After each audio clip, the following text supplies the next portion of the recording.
warahmatullahi wabarakatuh. Perkenalkan, nama saya Himawati dari Tadris Bahasa Indonesia kelas A, NIM 2082403. Di sini saya akan menjelaskan beberapa materi tentang moderasi beragama. Baiklah, kita langsung ke materi yang pertama saja. Konsep moderasi beragama berakar pada ajaran Islam yang bersumber dari Al-Quran dan Hadis. Meskipun istilah moderasi Islam tidak secara eksplisit disebut dalam kedua sumber utama tersebut. Dalam kedua sumber utama tersebut, substansi dan maknanya sangat kuat diwakili oleh konsep wasatiyah. Kata wasat dimaknai dengan arti tengah-tengah, adil, seimbang, pilihan terbaik dan lurus. Al-Quran melalui surat Al-Baqarah ayat 143 mengisyaratkan umat Islam sebagai umat wasatan, umat yang berada di posisi tengah, adil dan pilihan, agar menjadi saksi bagi umat manusia. Konsep moderasi itu tercermin dalam berbagai aspek kehidupan yang disebut Al-Quran, termasuk keseimbangan alam, keadilan kehidupan, keseimbangan pola hidup, kesederhanaan dalam bersikap, kemuliaan moral, serta persatuan dalam berbangsa negara. Dalam hadis, Rasulullah SAW juga menekankan pentingnya bersikap moderat dan menghindari segala bentuk ekstremisme atau ghulu dalam beragama. Beliau mencontohkan dan mengajarkan umatnya untuk mengambil jalan tengah dalam beribadah, berinteraksi sosial, dan menjalani kehidupan secara keseluruhan. Aktualisasi konsep moderasi Islam terwujud dalam berbagai bidang kehidupan umat Islam, meskipun akidah, keyakinan, dan seimbang. Metode berpikir menggabungkan nalar dan nakal, ibadah, syariat dan hukum, muamalah, politik, prinsip keadilan dan musyawarah, pembaharuan dan iktijad,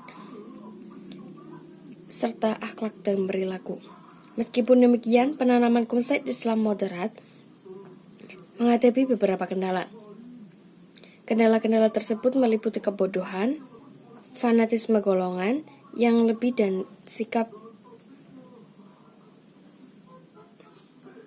yang berlebihan dan bersikap berlebih-lebih yang menjalankan ajaran agama. Mengatasi kendala ini memerlukan upaya peningkatan ilmu pengetahuan agama, menjauhi sikap fanatik yang sempit dan memahami ajaran Islam secara komprehensif dan proporsional.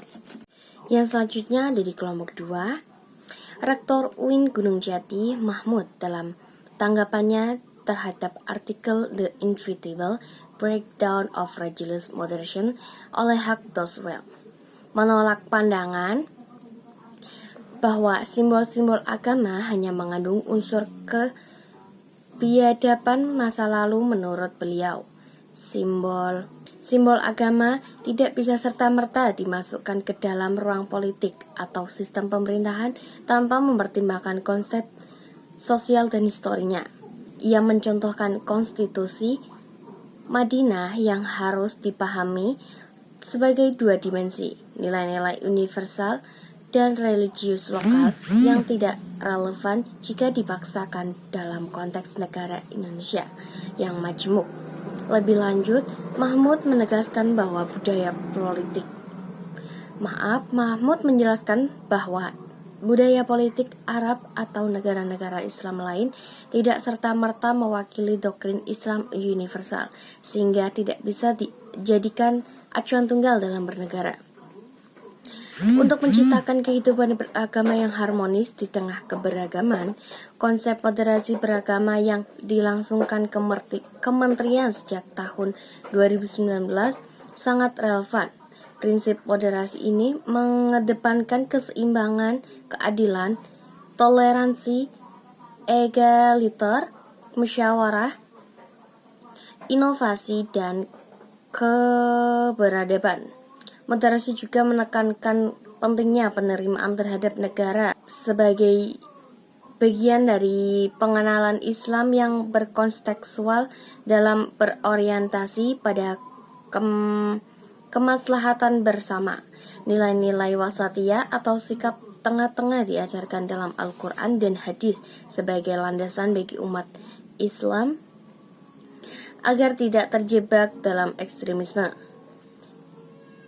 Dalam praktik keagamaan maupun dalam politik, moderasi beragama menekankan pendekatan bijak dan inklusif dalam menyikapi peradaban serta menjunjung tinggi semangat toleransi, persatuan, dan perdamaian di tengah masyarakat plural seperti Indonesia. Berikutnya yaitu penjelasan dari kelompok 3, toleransi sebagai nilai fundamental dalam kehidupan berbangsa. Toleransi berarti menghargai perbedaan, keyakinan, dan praktik, serta menjadi nilai penting dalam kehidupan sosial politik. Tantangan utama datang dari fundamentalisme yang menolak pluralisme dan modernitas. Fundamentalisme lahir sebagai respon terhadap kritik spiritual dan moral akibat modernitas. Fundamentalisme ditawarkan sebagai solusi, yakni pendekatan keagamaan yang lebih antroposentris, inklusif dan emansipatoris guna membangun civil society yang toleran. Yang kedua, toleransi dan modernitas beragama. Toleransi mendukung demokrasi inklusif dan merupakan wujud dari modernitas beragama wasatiyah. Toleransi yang sejati mendorong keseimbangan anti kekerasan dan penghargaan terhadap tradisi lokal. Demokrasi tanpa toleransi menghasilkan tirani mayoritas, sedangkan toleransi tanpa demokrasi hanya bersifat simbolik.